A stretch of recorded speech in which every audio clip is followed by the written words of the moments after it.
Bonjour, nous sommes aujourd'hui à la séance dédicace de la bande dessinée Déchaîne-toi de l'auteur Strom et on participe à la présentation du projet de la régie du quartier en partenariat avec les bailleurs sociaux. Bonjour. Bonjour. Donc, présentez-vous. Je suis Strom, je suis le dessinateur et celui qui a créé les petites histoires du livret Déchaîne-toi avec Camille, voilà, de Rennery Service. Quel est votre parcours?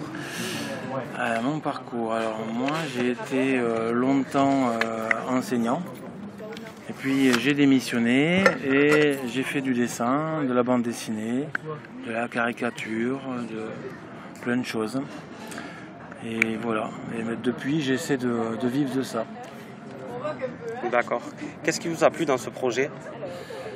Ce qui m'a plu, d'abord, c'est une certaine liberté on a un thème imposé, hein, c'est les déchets, c'est pas le thème le plus amusant du monde, mais en revanche, on a une grande liberté dans la façon de l'exploiter. Voilà.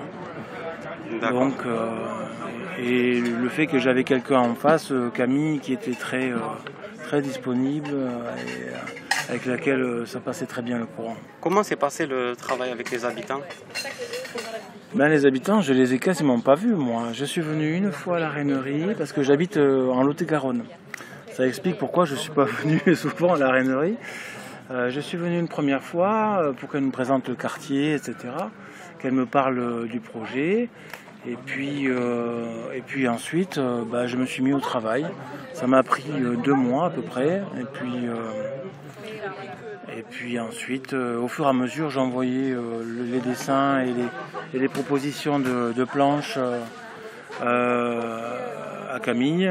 Et elle me renvoyait, c'est OK, ou il faudrait changer tel texte. Voilà, on a fonctionné comme ça. Et combien de temps vous avez passé à observer le quartier à peu près? Très peu, en fait. Je me suis servi principalement de Google pour observer le quartier.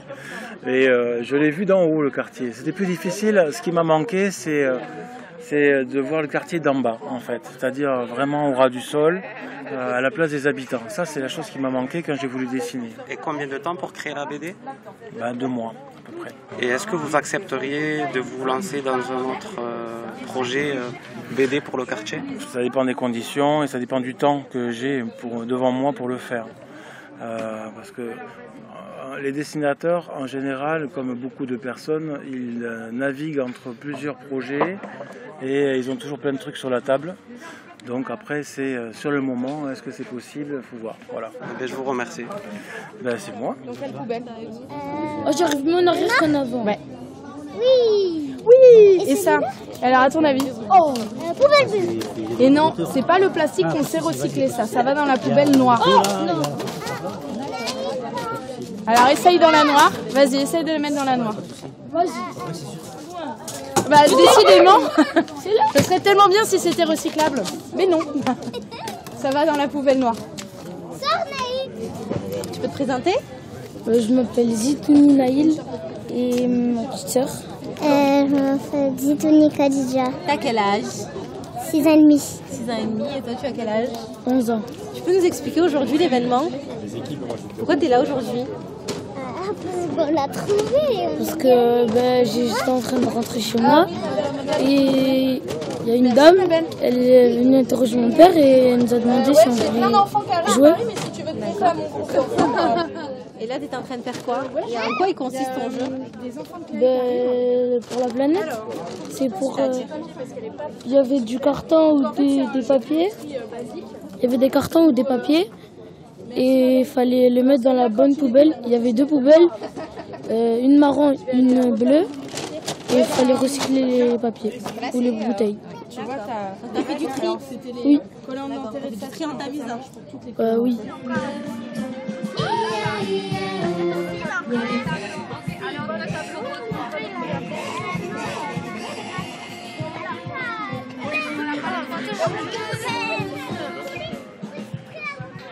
Bonjour, je suis Stéphanie Herles-Verlévienne, je suis directrice politique de la ville pour le compte du groupe des Chalets et je représente ici COPIB, la coopération interbailleurs qui regroupe Patrimoine, le groupe des Chalets et Toulouse Métropole Habitat.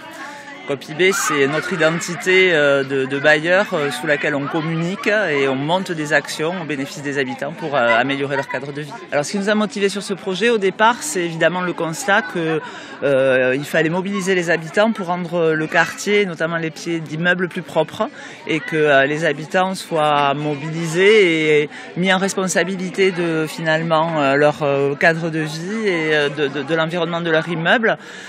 C'est un projet qu'on a monté parce qu'on a de l'expérience et on a monté plein de projets sur cette question-là sans que ça réussisse nécessairement et on s'est dit qu'il fallait qu'on l'inscrive dans le temps. Donc on a lancé un appel à projet qui s'appelle Déchaîne-toi. Cet appel à projet, la régie de quartier y a répondu favorablement et a évidemment procédé à des opérations de sensibilisation par du porte-à-porte, par de la sensibilisation au sein des écoles, par du pesage aussi des déchets qu'ils ont pu ramasser en pied d'immeuble pour donner à voir que ça représentait des volumes conséquents et mesurer un petit peu finalement l'efficacité du projet. Pour autant, pour l'inscrire dans le temps et pour mobiliser les enfants qui, on le sait, sont très sensibles aux questions environnementales, on est passé par un partenariat avec Storm qui a créé une bande dessinée évidemment qui porte sur ces questions de propreté et deux mascottes finalement sont les héroïne de cette bande dessinée. Il s'appelle Babine et Tapon, un chat et un héron. Tous les habitants ont été concernés de près ou de loin puisqu'il y a eu des opérations de porte-à-porte. Donc ils ont tous été sensibilisés au sujet. La participation, elle se fait aujourd'hui, on le voit au travers des enfants et des ALAE qui les accompagnent, mais on n'est pas au bout du projet et j'ai envie de dire, si Défi Production veut nous accompagner dans ces opérations de sensibilisation, toutes les forces vives sont bonnes à prendre et voilà, il suffit qu'on soit inventif et efficace, pragmatique pour que les habitants, tous ensemble en tout cas, on puisse faire en sorte que ce quartier soit plus propre d'eux-mêmes. L'efficacité de la prise de conscience finalement chez les habitants, elle dure un temps et puis après les mauvaises habitudes reprennent le dessus. D'où la nécessité, c'est vraiment ça l'intérêt de Déchaîne-toi, c'est d'être inscrit dans un temps long et de ne pas être un projet qui ne dure qu'un an. Voilà. C'est important d'inscrire cette sensibilisation dans le temps et de ne pas lâcher l'affaire, pour dire les choses très grossièrement. Il faut remercier bien évidemment les ALAE qui, aux côtés de la régie, accompagnent la sensibilisation des habitants. Et puis il faut remercier 3 structures associatives qui ont très largement accompagné le projet en accueillant les habitants et les ateliers. Badimmeuble, Parle avec elle et Vivre pour le meilleur. Je les remercie vivement. Et puis je vois également Rennerie Miroir qui va relayer, comme vous le ferez vous, ce projet-là. C'est important que les gens sachent que tout le partenariat associatif finalement est derrière eux pour accompagner l'amélioration de ce cadre de vie.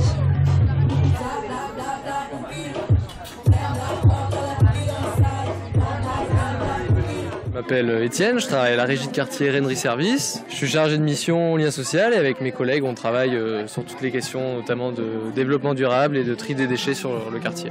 Alors du coup aujourd'hui c'est un moment de dédicace et de tourner autour du dessin parce qu'on a un dessinateur qui s'appelle Strum qui a fait une BD qui s'appelle Déchaîne-toi qui a été financée par le regroupement des bailleurs du quartier et par la régie de quartier. Et du coup ça a été distribué dans les boîtes aux lettres des habitants. Ça parle de deux petits personnages, Babine le chat et Tapon le héron, qui subissent le jet d'ordures par les fenêtres sur le quartier. Du coup voilà, cette petite BD c'est un moyen de sensibiliser les plus jeunes et les parents à cette problématique en essayant de lutter contre ce jet d'ordures. Et du coup aujourd'hui on a la chance que le dessinateur soit venu sur le quartier, donc les enfants et notamment ceux des Claës peuvent venir faire un petit atelier dessin avec un pro, donc ça c'est chouette, et puis se faire dédicacer la BD. Voilà, il y a des petits jeux aussi sur le tri, on essaye de sensibiliser doucement à ces questions. Et puis voilà, c'est une fin d'après-midi, il y a de la musique, il fait beau et il y a un goûter, donc c'est chouette. Nesrine. Boutadjine. 9 ans. On dessine. Hein? Oui. Avec qui? Avec ma copine. Qui est le monsieur? l'auteur. C'est l'auteur de quoi? De la BD. Et la BD parle de quoi? De la pollution. À Oracom. 26 ans. Ah oui, avant il était mieux, il était propre, mais maintenant, de plus en plus, ça devient invivable. Et ça, la saleté partout, ils jettent par le balcon, des poches poubelles, plein de choses. De l'eau ils jettent l'eau sur les voisins. Il n'y a pas de respect, il n'y a rien. Et il faut qu'ils respectent les voisinages. Il faut faire une réunion, on est reçus tous et on parle. On parle pour la saleté, pour les poubelles, pour plein de choses. Des amendes, ils nous convoquent, voilà, ils parlent avec eux. Avec convocation, s'ils ne comprennent pas, ils ne respectent pas, ils payent une amende. Voilà, le plus important comme ça ils s'arrêtent. Et est-ce que tu penses que le projet là qu'ils ont fait avec les enfants, avec la sensibilisation, les ateliers, faire comprendre aux enfants qu'il faut jeter la poubelle là, faire le tri, etc., qu'est-ce que tu en penses de ça? Moi j'en pense, c'est très bien, franchement j'ai aimé, il n'y a rien à dire, je te jure, il n'y a rien à dire. C'est important le tri? Ah, il est important, voilà. Je te remercie.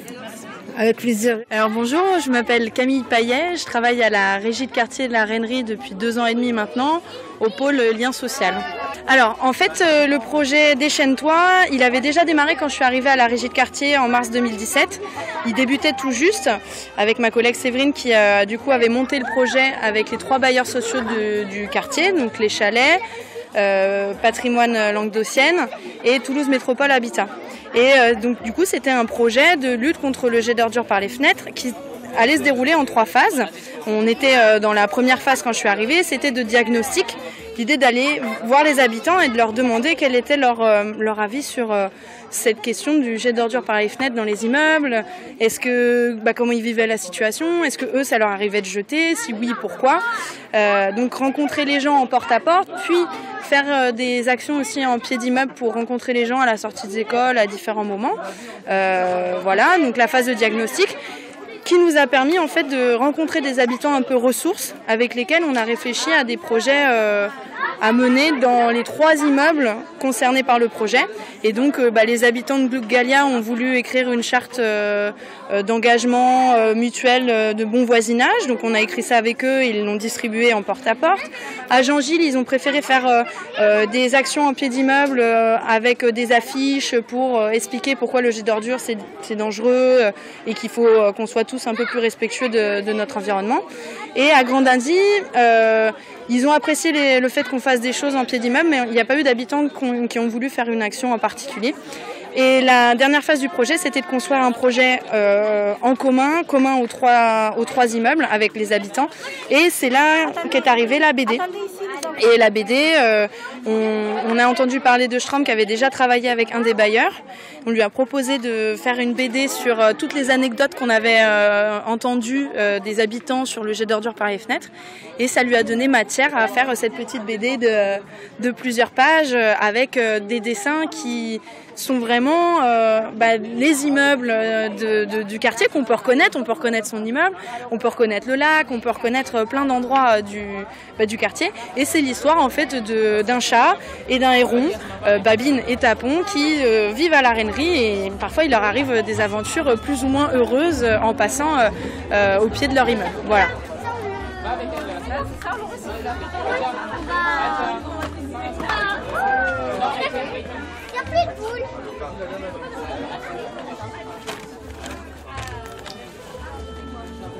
Attends,